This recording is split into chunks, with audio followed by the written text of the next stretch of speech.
Assalamualaikum warahmatullahi wabarakatuh. Salam sejahtera dan salam kenalan. Saya Muhammad K. Firdaus bin Muhammad Kamil. Nombor matris adalah 23 DKM 20F1121 daripada kelas DKM 4B.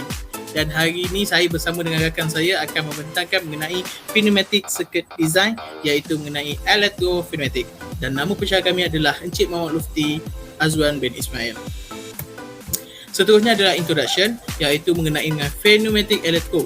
Kini digunakan secara meluas dalam pelbagai aplikasi automasi industri kos rendah. Mereka juga digunakan secara meluas dalam proses pembuatan, pemasangan, pharmaceutical, kimia dan pembungkusan.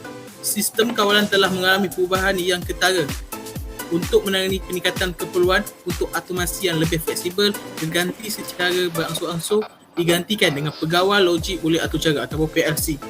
Akhir sekali, isyarat keluaran dihantar ke solenoid yang mengaktifkan injap kawalan akhir yang mengawal penggerakan banyak silinder. Gabungan beberapa jenis penderia jarak elektrik dengan PLC untuk kawalan yang sangat berkesan adalah faedah utama pneumatic elektro. Oleh kerana kelajuan isyarat penghantaran elektrik adalah jauh lebih pantas, masa kitaran diturunkan dan isyarat boleh dihantar merentasi jarak yang lebih jauh. Seterusnya mengenai objektif yang kami akan capai untuk Mapmal Maya ini adalah bina litar pneumatic elektro yang akan mengawal silinder, dan seterusnya adalah mengenal gambar rajah. Seterusnya,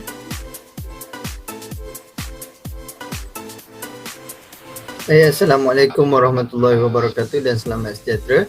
Nama saya Muhammad Fazli bin Yusof. Nombor matrik 23 DKM 20F1069. Baik, seterusnya saya akan terangkan mengenai komponen.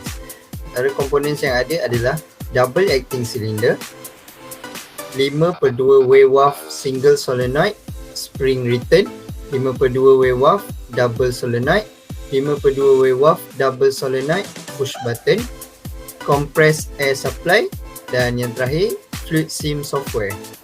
Baik, seterusnya. Baik, antara prosedur untuk melakukan lab ini adalah yang pertama, dalam rajah lengkapkan litar pneumatik. Kemudian memilih peralatan pneumatik. Seterusnya letakkan peralatan yang dipilih pada plug aluminium. Langkah seterusnya, gunakan hos untuk menyambungkan peralatan ke litar yang disediakan. Selepas mengesahkan sambungan, hidupkan unit perkhidmatan udara.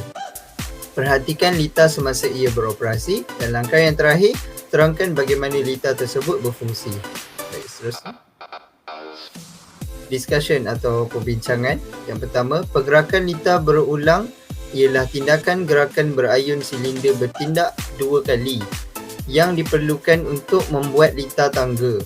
Litar akan dihidupkan setelah semua komponen telah dijajarkan.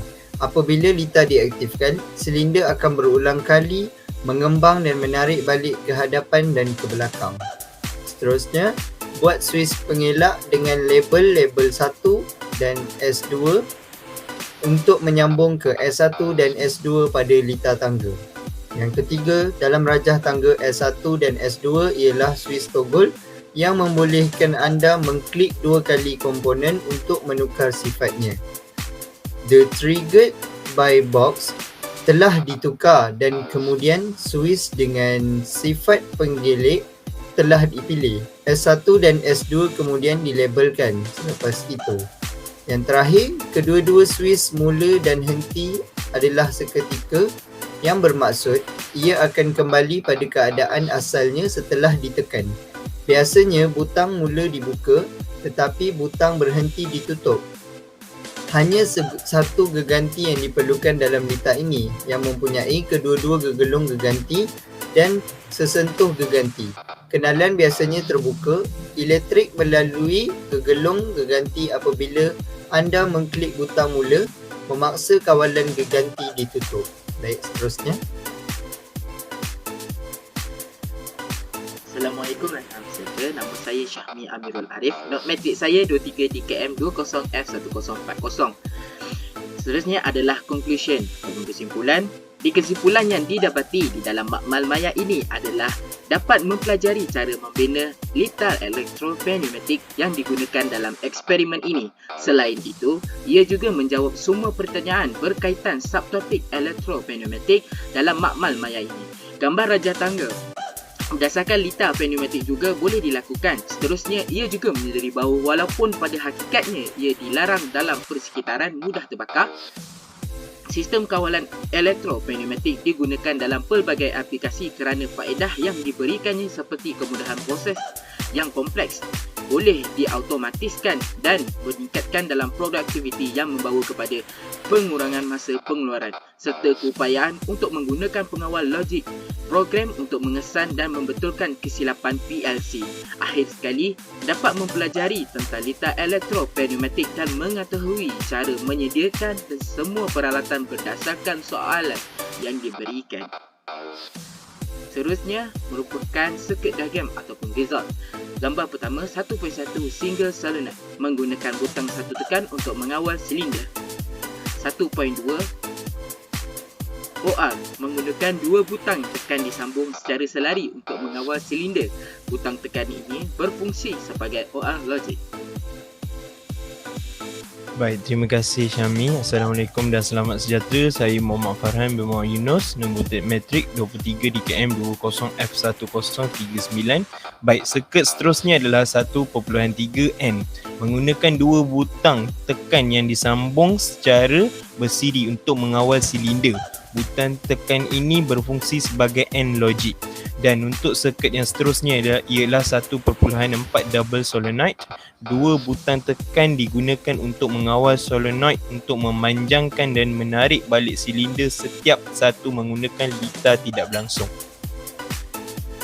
Bagi sirkuit 1.5, double solenoid with one limit switch A1. Silinder dilanjutkan menggunakan butang tekan dan apabila silinder dilanjutkan sepenuhnya, switch had pengelik digerakkan. Ini akan menyetuskan solenoid untuk menarik balik silinder ke belakang. Dan yang akhir sekali, circuit diagram 1.6 oscillating motion of double acting cylinder.